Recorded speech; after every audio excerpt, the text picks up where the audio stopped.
After 25 years of dedicated service to the care and welfare of horses, Dr. Sophia Ramlal, the esteemed Chief Veterinarian of the Jamaica Racing Commission, is set to embark on a new chapter in her career within the Government of Jamaica. Throughout her tenure, Dr. Ramlal tackled countless challenges, from routine health assessments to emergency care during races. Her proactive stance on equine welfare advocated for the optimal treatment and rehabilitation of racing horses, ensuring they remained fit and healthy for competition. Dr. Ramlal's legacy at the Jamaica Racing Commission is marked not only by her professional accomplishments, but also by her role as a mentor, guiding young veterinarians and aspiring equine specialists. She has instilled in them the values of empathy, diligence, and integrity, principles that will shape the future of veterinary medicine in the region. As she transitions to a more substantive role within the Government of Jamaica, Dr. Ramlal leaves behind a community that is visibly grateful for her contributions. She is determined to continue advocating for equine welfare on a broader scale, using her extensive knowledge to influence policies that benefit animals across the nation. As she recounts her experiences with the team from quickgallopjhay.com and their YouTube channel, The Quick Galloper, Dr. Ramlal reflects on the countless memories she has forged in the paddocks and stables. Last Sunday was the last race meeting in January. That's Sunday, January 26th. We saw you in the saddling barn area as per usual. You were waving to the racing fans. You were shaking and hugging members of the horse racing fraternity, both men and women. Why were you doing this? Really was a very bittersweet day. It was my last time performing official duties in the saddling barn as the Commission Senior Veterinarian, because I am transitioning to a new role, new challenges, effective February 3. So it was only fitting, having spent 25 years serving this community, learning from this community, that I had to. It wasn't something I wanted to do, but it is a part of the transition. And I really just had to thank people for what they brought to my life and wish them well. Where are you going? I'm taking up duties as a Director of Veterinary Services in the Ministry of Agriculture, Fisheries and Mining. That is some big shoes to fill, and it is really still in the service of the people of Jamaica. It is a job that takes me and keeps me working for the Government of Jamaica with slightly different responsibilities, a lot more responsibilities. So I'm looking forward to that challenge, another period of growth.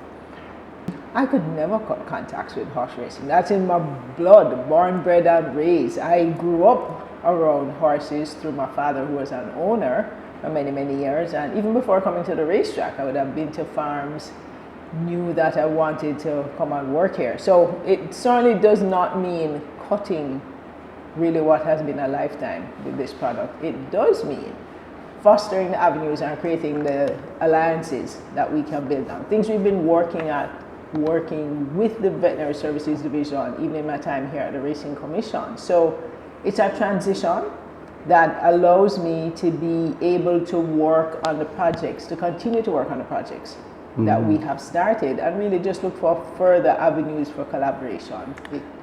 So it's a much broader area that you're going into now when compared with horse racing. It is much broader. It does include national duties in terms of being, the other way to refer to this position is a Chief Veterinary Officer. So you are tasked with being that oversight officer. You have that responsibility for national duties in terms of national disease management, preventing the entry of disease, the import-export of every animal products, monitoring at the ports, managing the quarantine facilities at Plum Point that horsemen are very well familiar with. All of those things fall within that division, and I get to be part of that team that is going to manage not just those duties that horsemen are familiar with, but so much more that seeks to ensure the health and well-being of all animals, and then also the attendant benefits of protecting animal public health, human health by extension, if we are doing a good job of monitoring animal health, then we should be doing a great job of So it's more than horses. Now you're talking about ruminants and other small things. ruminants, cows. Every animal that comes into this country has to come through the Ministry of Agriculture. And that quarantine division, the quarantine station that is at Plum Point, is that facility where those animals are quarantined. The area that I'm moving into has direct responsibility for that. And so it's much broader than horses. Horses are a big part of it. But goats, sheep, cattle, dogs, cats, horses, every live animal that comes into this country. Okay, we certainly wish you well in your new transition period, and hopefully all will go well. But let us find out something about Dr. Sophia Ramlal. Before you were a doctor, you were Sophia Ramlal. I still am. Where are you from? Where were you born? Where did you grow up? What schools did you attend? Wow, that's a mouthful. Let me make it short. I was born in Portland, actually born in Port Antonio. I grew up in St. Mary. Spent all my formative years in primary school at a very small school called Rockabessa Primary School, where my family also went to school. Then I went to St. Mary High as a eagle-eyed 10-year-old. I left St. Mary High, went to the College of Agriculture, now called the College of Agriculture, Science and Education, earned my associate degree there, and went from COA to Cornell University, where I completed my bachelor's degree in 1993. Then I came back to Jamaica, worked for 2 years with the JSPCA, and then the very place I'm going back to, the Veterinary Services Division, as a laboratory technician, and then went off to vet school at Tuskegee University, finished that up in 1999, went on to do my veterinary internship at the Virginia Maryland Regional College of Veterinary Medicine, finished that up in 2000, came back to Jamaica to work with the Racing Commission, who thankfully supported me with my veterinary training, and I have been with the Racing Commission since 2000 to today. You mentioned Tuskegee and some other universities. Those universities are in the United States. Tuskegee, Alabama, Cornell, New York, Virginia, Maryland, Virginia, Blacksburg, yes, and I also did a law degree with the University of London, which I completed in 2015. So you're now an attorney at law? I'm not an attorney at law, not yet. I need to finish that up. It would require a few more years of study, but I do have a bachelor's in law degree, and it's still on the to-do list. In growing up, did you have a natural affinity for animals? Loved them from day one. In fact, it was the loss of a dog that led me, that concretized. I was harboring thoughts of being a veterinarian, but when I was about 12, we lost a family dog to what we suspect is poisoning. And his name is Toby. I still remember him very well. And at that point, I was in third form, and it really sealed the deal for me. I knew that was the path I was thinking of, and I just continued along that vein. You mentioned your father and your mother, and you mentioned that your father was an owner of racehorses. Can you elaborate and tell us the name of those horses, and do you remember? I can't recall all of them, but Martini, Double Martini, going back to the 60s. In my younger days, in my high school days, other horses like Zukilal. He's the breeder of a former St. Ledger winner called He's Tuned OK. He's had quite a few horses, and that ownership would have ended when I came back to work in the product, obviously, as a regulator. And he has a long history owning horses, and really still a fan of the sport when he's able to come to the track. You remember all of that, and before you came actually to work as a vet at Caymanas Park, did you come to Caymanas Park to watch races, watch your father's horses race, etc.? We lived in St. Mary, so I came as much as we could, but I have a very special picture hanging in my office now, which will make it into my new office as well, with me leading him in, being with Daddy as he led in the winner of that race. And it really takes me back. Every time I look at it, this is long ago. We're talking I was 13 or 14. And it's a very special moment. We came when we could. Mm-hmm. We cheered when we could not. Back in those days, we listened on the radio. And we would all gather around the radio listening for how the horses were doing, and obviously if we won, there's a lot of celebration, and it's great to see now we can all watch wherever we are, the transition. It's really been a very lovely journey. You worked with the GRC for approximately 25 years. Is there a program, a protocol, a law that you wanted to be instituted, but you did not get done? I had written my 2025 goals, my list of things. There are always things that I want to do. Top of that list would be really to revise our LASIX program. That's something we've been talking about for a couple of years, where we really want to say to horsemen and horsewomen, we want to give you a range of doses. Not all horses will do optimally with one dose, and we figured that out now over several years. So that was top of my agenda for 2025. I do believe our drug testing, our penalty system is slightly dated. I know horsemen won't like to hear that, but those fines are woefully inadequate. We last changed those perhaps 10 or 12 years ago.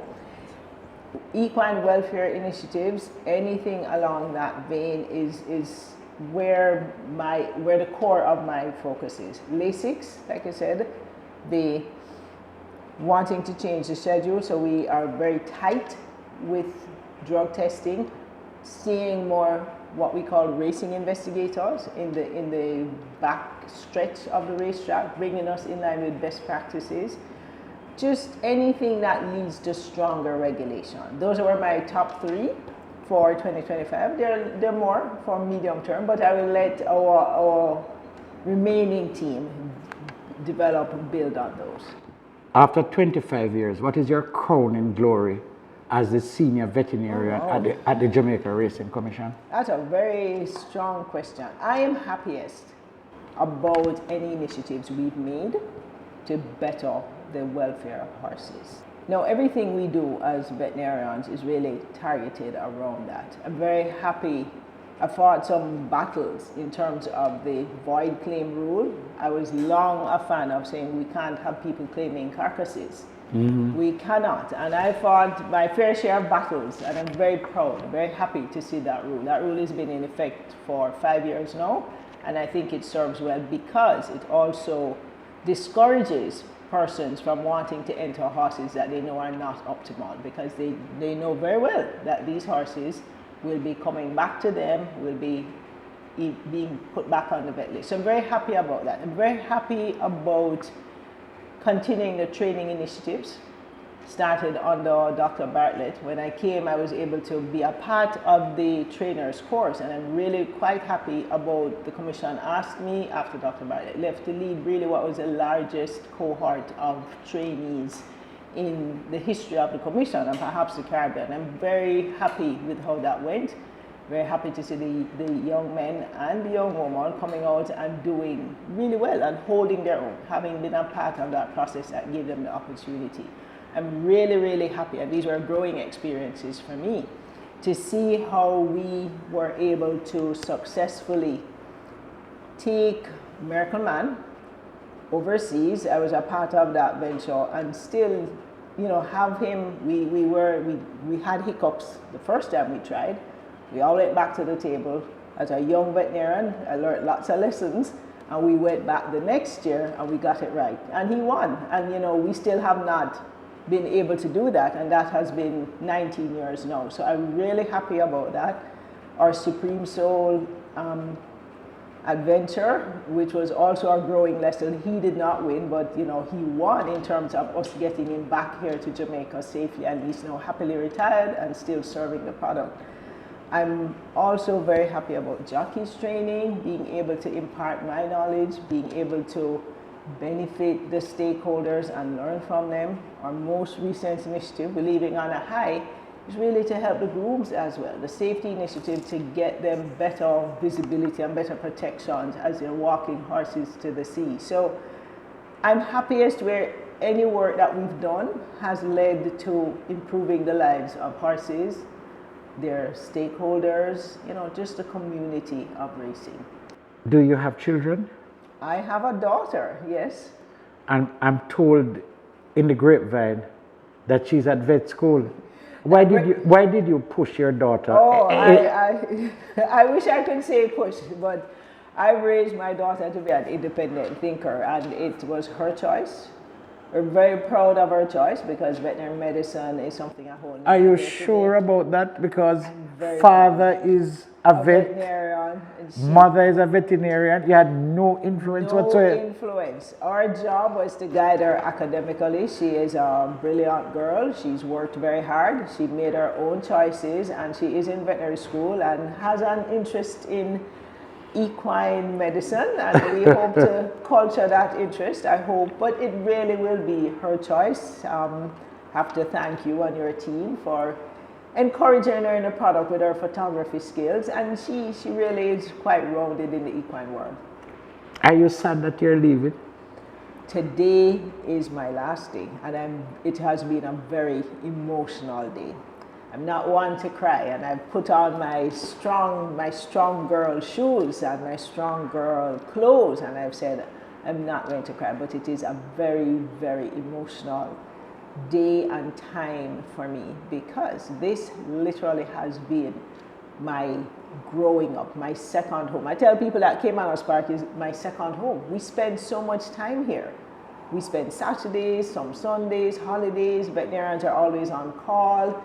In my younger days, we were out here in the nights. Just 2 nights ago, we were treating a colleague at 10 o'clock in the night, and I said, this must be my swan song. I'm leaving on a high note, and we're able to save a horse. So I love veterinary medicine. I love that we can help horses in all ways. I love the initiatives we've made. One of those I did mention was microchipping, and the value that is creating now in terms of our climate smart initiatives for horse racing, our retirement project, which I'm really also happy to see taking wings, because we got quite a bit of negative press. I'm always grateful to the Observer for that kick in the pants, if you will, when I saw myself in character being called out for our failure to do more for retiring horses, and to see that grow now and to taking wings, that's also a very proud moment for me.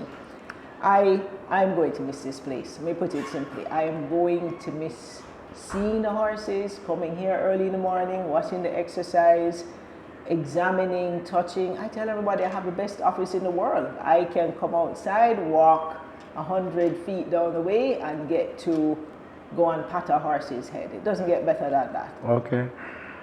Who will replace you? We have a very good team in terms of our 2 veterinarians that have had the benefit, the pleasure of mentoring. So Doctors Simone Johnley and Catherine Facey Daniel have been working in the product over the past 4 years. They're out in the field, they're known, they have honed their skills, and they will be working jointly to manage the veterinary functions of the commission. Okay. You're leaving. 25 years have transpired. Is Dr. Sophia and Ramlal a happy camper? I am happy because we have done good work. And I say we because we at the Racing Commission have enjoyed the support of the Racing Commission as a student. I'm ever grateful to them, to our general manager then, Mrs. Ruth Smith-Sutherland, our visionary chairman then, going back to Red Gonzalez, who would have given me approved the scholarship, Roddy Muir, who was truly a visionary in terms of wanting to take our product elsewhere, and other chairmen.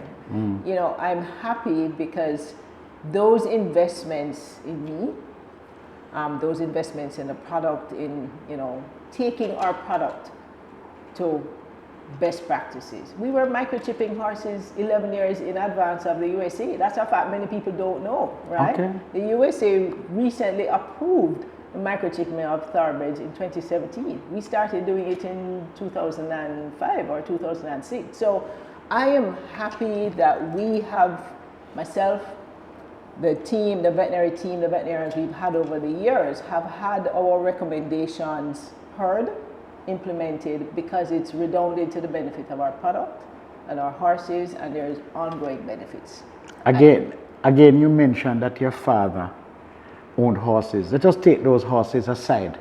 In your 25 years, Which is a horse that you love the most?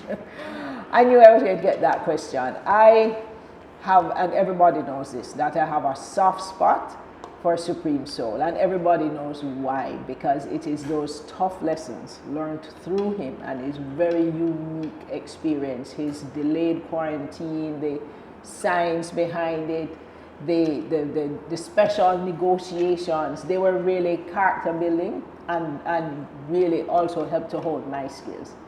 I can't divulge all the details about, but there are so many things behind the scene that happened to make his return to Jamaica happy. And to see him now as almost, I would like to call him a mascot, that beacon of what a retired happy racehorse can look like, is really quite heartening to me. But I also have the same appreciation for Miracle Man, because again, lessons learned. I know, big giant horse, lessons learned. And yet I have the appreciation for a lesser known horse called Yes We Will. And many people won't know who that horse is, but this is a horse that had a really serious clinical condition that I was able to work with. People thought this horse was going to be put to sleep, and subsequently came back to win. And you know, I'm really happy to have learned and interacted with so many horses. They usually say it's the difficult ones that teach you the most. I have a natural love for horses, and the special ones are just special because of the lessons. But in my mind, as long as we're doing well by all of them, we're ticking the right boxes. Have you ever been kicked or manhandled by a horse? That's part and parcel of being a veterinarian. I've been stepped on, I've been bitten, I've not had an outright kick, because you know, we try to be careful. You've been leaned on, you've been hit with a leg. You know, those are just veterinary medicine, especially when you work around horses, can be very dangerous. And I've had my fair share. I've been running to full flight in front of the whole Caymanos Park. I'll never forget that day in trying to stop a horse. I still have the battle scars from that, but it's what we do. It's what we love, and you grow and you learn from it, and it's part of the job. That's what we signed up for. You were part of the trainer school. You're part of the jockey school. You have worked with some of the best trainers that we have ever had at Caymanos Park.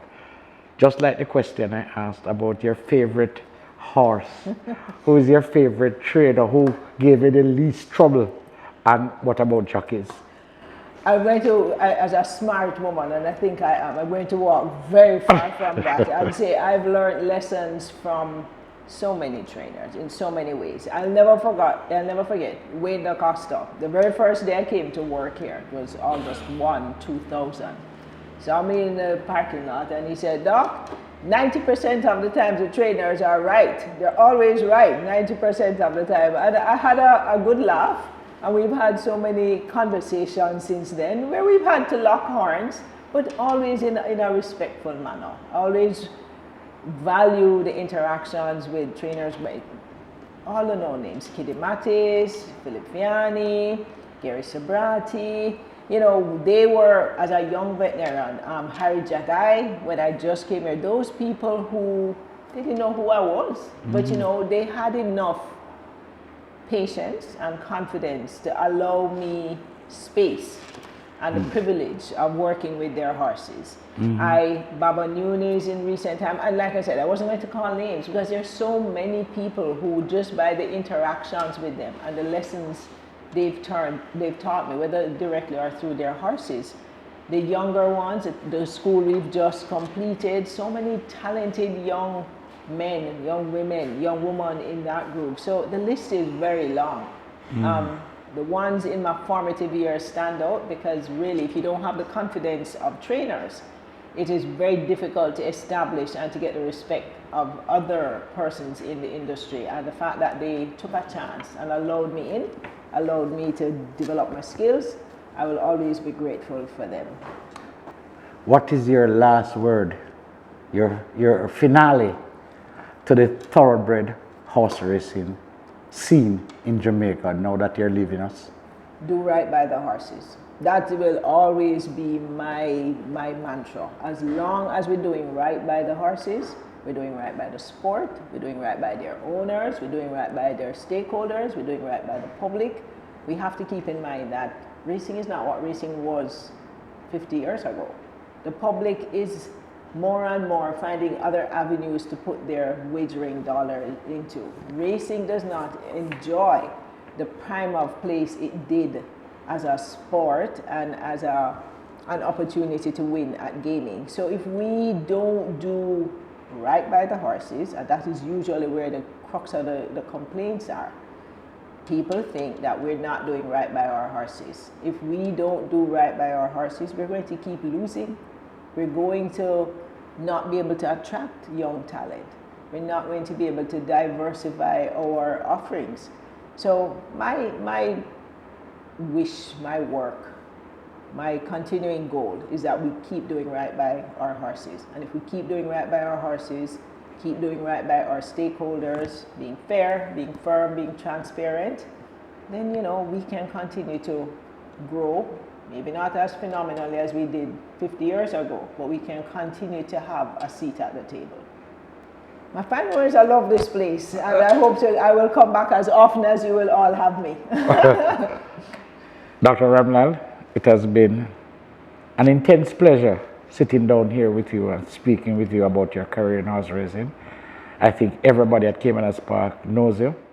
On behalf of the team from QuickGallopJA.com and its YouTube channel, The Quick Galloper, we sincerely wish you all the best as you proceed forward in your new role as the island's chief veterinarian. Thank you very much. Thank you, and I can't let you get away without saying kudos to you guys for really bringing racing and the stories behind racing to the public sphere. It's so much more than statistics these days, and in large part the local scene is so much better off. There's so much learning, so much teaching, so much information that you guys provide, and I know that I rely heavily on you as a news source, and I believe I speak for quite a lot of other people who say that. So keep doing the good work that you're doing, and thank you for having me. All the best, Doc. Thank you. Thank you for watching another video produced by the team from QuickGallopJA.com and its YouTube channel, The Quick Galloper. Please stay on the channel for other enlightening videos on those involved in local horse racing. Please like, subscribe, and press the notification bell.